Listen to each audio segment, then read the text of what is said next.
जंगल में चारा काटने जा रही थी। तभी पास के एक बरगद के पेड़ पर एक जादुई तोता बैठा था। उसने राधा को देखकर कहा, वाह, ये औरत कितनी मेहनती है। मैं कई सालों से देख रहा हूँ। ये हर सुबह जंगल आती है और अपनी भैंस के लिए ताज़ा चारा काट कर ले जाती है। लेकिन एक भैंस कितना ही दूध दे, उससे तो बस इनके घर की खीर ही बनती होगी। फिर ये बेचते क्या होंगे? मैं एक जादुई तोता हूँ, क्यों ना मैं गाय बनकर इनके घर चला जाऊँ।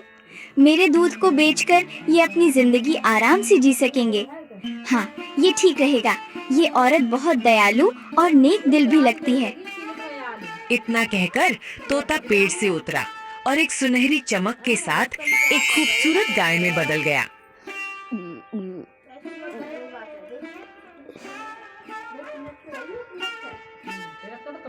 फिर वो राधा के पास गया और बोला, हे दयालु औरत, इस जंगल में मेरा कोई नहीं है। मैं अकेली हूँ। क्या तुम मुझे अपने घर ले चलोगी? मैं तुम्हें बदले में ढेर सारा दूध दूंगी। राधा ने गाय की बात सुनकर आश्चर्य से कहा, ये क्या? मैं कोई सपना तो नहीं देख रही। ये गाय तो बोल रही है। पहले तुम बताओ, तुम बोल कैसे रही हो? मैंने तो आज तक कोई गाय इंसानी आवाज में बोलते नहीं देखी। दरअसल मैं एक जादुई गाय हूँ, इसलिए मैं इंसानों की तरह बोल सकती हूँ और उनकी बातें समझ सकती हूँ। मैं कह रही थी, मुझे अपने घर ले चलो। तुम मुझे सुबह शाम हरा भरा चारा देना और मैं तुम्हें ढेर सारा दूध दूंगी। उस दूध को बेचकर तुम अपनी जिंदगी आराम से चला सकोगी। एक भैंस से तुम्हारा गुजारा तो हो नहीं रहा। राधा ये सुनकर बहुत खुश हुई और बोली, अरे जादुई गाय, तुम सच कह रही हो। अगर ऐसा हुआ तो हमारी सारी मुश्किलें खत्म हो जाएंगी। ठीक है, तुम मेरे साथ चलो। राधा गाय को लेकर घर की ओर चल पड़ी।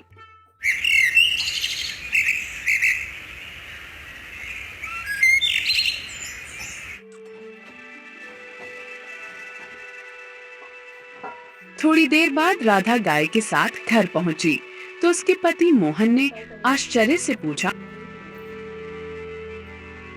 अरे राधा, तुम तो भैंस के लिए चारा काटने गई थी, फिर ये गाय कहाँ से ले आई तुम? मोहन, मैंने इसे कहीं से पकड़ा नहीं। ये मुझे जंगल में मिली। इसे बस थोड़ा सा चारा देना है और ये बदले में ढेर सारा दूध देगी। एक भैंस से हमारा गुजारा नहीं हो रहा था। अब इस गाय का दूध बेचकर हम अच्छे से जी सकेंगे। राधा, तुम सच कह रही हो। फिर तो तुमने बहुत अच्छा किया। हम आज से इस गाय का अच्छे से ध्यान रखेंगे। उस दिन से दोनों रोज जंगल से गाय के लिए हरा भरा चारा लाने लगे। दिन बीतते गए।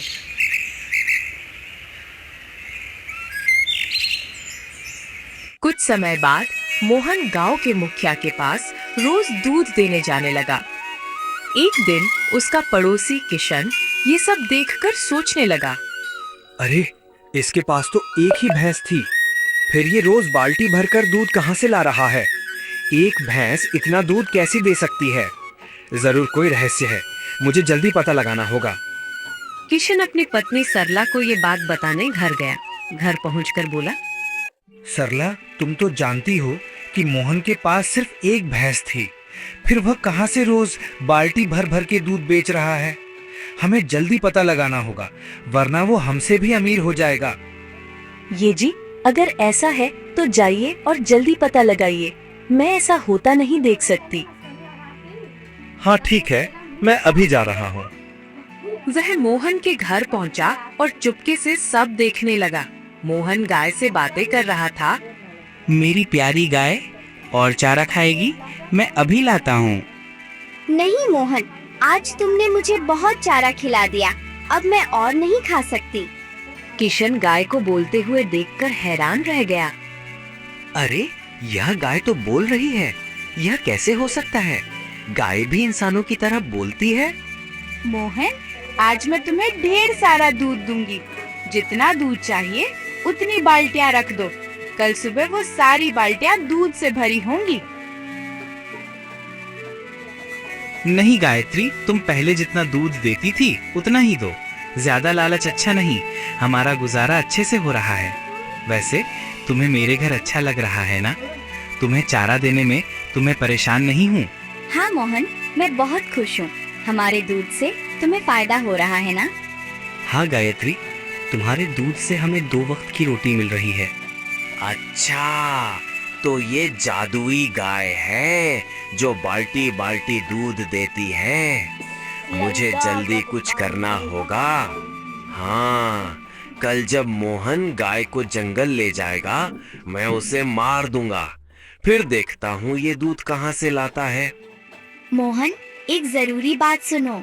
अगर मुझे कुछ हो जाए या कोई मुझे मार दे तो तुम चिंता मत करना।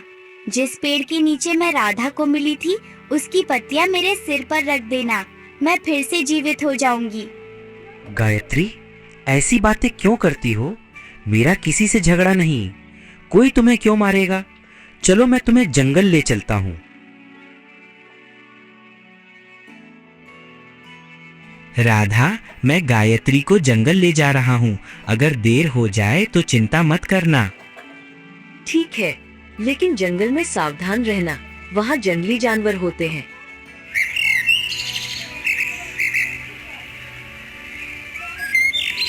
मोहन गाय को लेकर जंगल गया।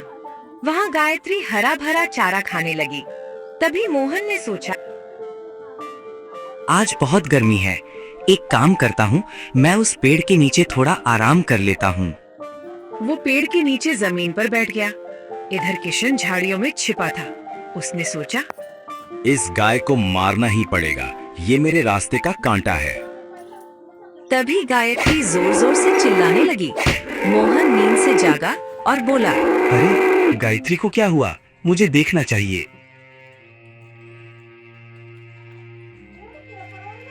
वह गाय के पास पहुंचा और देखकर स्तब्ध रह गया। गायत्री मर चुकी थी। मोहन बहुत दुखी हुआ और उसकी आंखों से आंसू बहने लगे। हे भगवान, ये कैसे हो गया? मेरी गायत्री कैसे मर गई? अब मैं राधा को क्या जवाब दूंगा? मोहन उदास होकर घर लौटा। तभी राधा ने पूछा, मोहन, क्या हुआ? तुम इतने दुखी क्यों हो? और गायत्री कहाँ है? राधा, मैं तुम्हें कैसे बताऊं?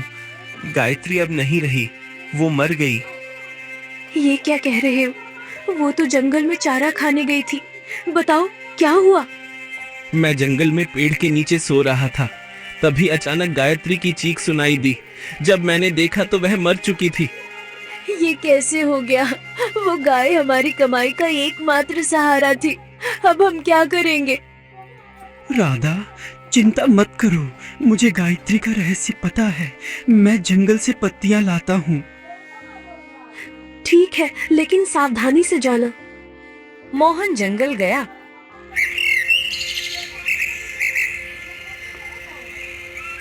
और उस पेड़ की पत्तियां तोड़कर गाय के पास पहुंचा।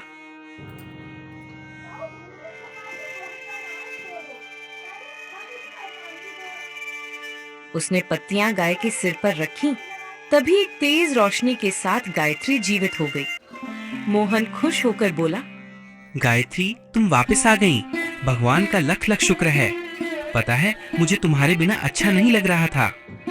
राधा और मैं रो रो कर बुरा हाल हो गया। मोहन, अब मैं ठीक हूँ। चलो घर चलते हैं। राधा मुझे देखकर खुश होगी। मोहन गाय को लेकर घर गया।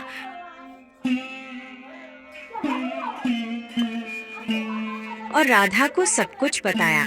राधा खुशी होकर बोली, गायत्री, पराजय प्यार से सुरभि कहकर बुलाना। मोहन, घर में खाने को कुछ नहीं है, अब क्या करें?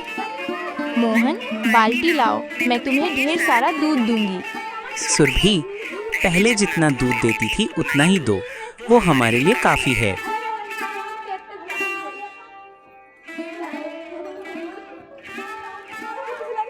मोहन बाल्टी लाया। एक जादुई रोशनी के साथ बाल्टी दूध से भर गई। राधा बोली, वाह सुरभि, तुम्हारा दूध तो बहुत गाढ़ा है, लेकिन अभी हमारे पास चारा नहीं है। कोई बात नहीं, हमारे पास अमरूद का पेड़ है, उसकी पत्तियाँ लाओ, वही खा लूंगी। तभी किशन पीछे से आया और ये सब देखकर हैरान हो गया। मैंने तो इस गाय को मार दिया था, फिर ये कैसे जीवित हो गई? मुझे फिर से कुछ करना होगा। राधा, मैं मुखिया के पास दूध देने जा रहा हूँ। अगर देर हो जाए तो चिंता मत करना। ठीक है, लेकिन थोड़ा जल्दी लौटना। मोहन जंगल के रास्ते मुखिया के घर गया। रास्ते में उसने एक बूढ़ी औरत को कुटिया के सामने रोते देखा। अरे अम्मा, आप रास्ते में बैठकर क्यों रो रही हैं? बेटा, मुझे 2 दिन से भूख लगी है, कुछ खाने को मिल जाए तो अच्छा होता। खाने के लिए कुछ तो नहीं है, लेकिन मेरे पास दूध है, आप इसे पी लो। बेटा, तुमने मेरी जान बचा ली। मेरे बेटे बहू मुझे छोड़कर चले गए। मोहन ने दूध का कुछ हिस्सा बूढ़ी माँ को दिया और बाकी लेकर मुखिया के पास गया। मुखिया जी, ये ताज़ा ताज़ा दूध लाया हूँ। मोहन, तुम कई दिन के बाद आया, कोई दिक्कत परेशानी थी क्या? हाँ मुखिया जी, मेरी गाय बीमार थी, लेकिन अब सब ठीक हो गया है। वह दूध देकर घर लौटा। कुछ दिन बीत गए।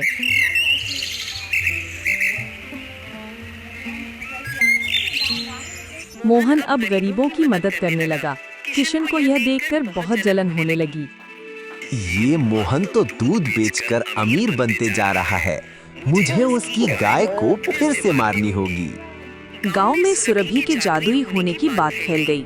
मुखिया को भी पता चला। वो मोहन के घर गया और बोला, मोहन, मैंने सुना है तुम्हारी गाय बहुत खास है। क्या मैं उसे एक बार देख सकता हूँ? हाँ हाँ मुखिया जी, क्यों नहीं, आइए दिखा देता हूँ। वह मुखिया जी को गौशाला ले गया। मोहन, मुझे यकीन नहीं आ रहा है, क्या ये गाय मेरे सामने दूध दे सकती है? हाँ क्यों नहीं, देखिए। उसने एक बाल्टी रखी और बोला, सुरभि, मुखिया जी को अपनी शक्ति दिखाओ। एक सुनहरी रोशनी के साथ बाल्टी दूध से भर गई। मुखिया लालच में आ गया और बोला, मोहन, ये गाय मुझे दे दो, मैं तुम्हें बहुत सारा धन दूंगा। नहीं मुखिया जी, यह गाय मैं नहीं बेच सकता। मुखिया ने गाय को छूने की कोशिश की, लेकिन उसके हाथ जलने लगे। मोहन, ये मुखिया गरीबों को लूटता है। आज मैं इसे सबक सिखाऊंगी।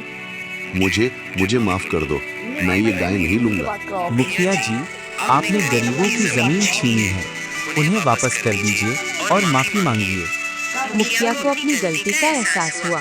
उसने सबकी जमीन लौटाई और गरीबों की मदद शुरू की। मदद करने जाऊंगी। सुरभि, तुमने हमारी जिंदगी बदल दी। ये एहसान जिंदगी भर नहीं भूलूंगी।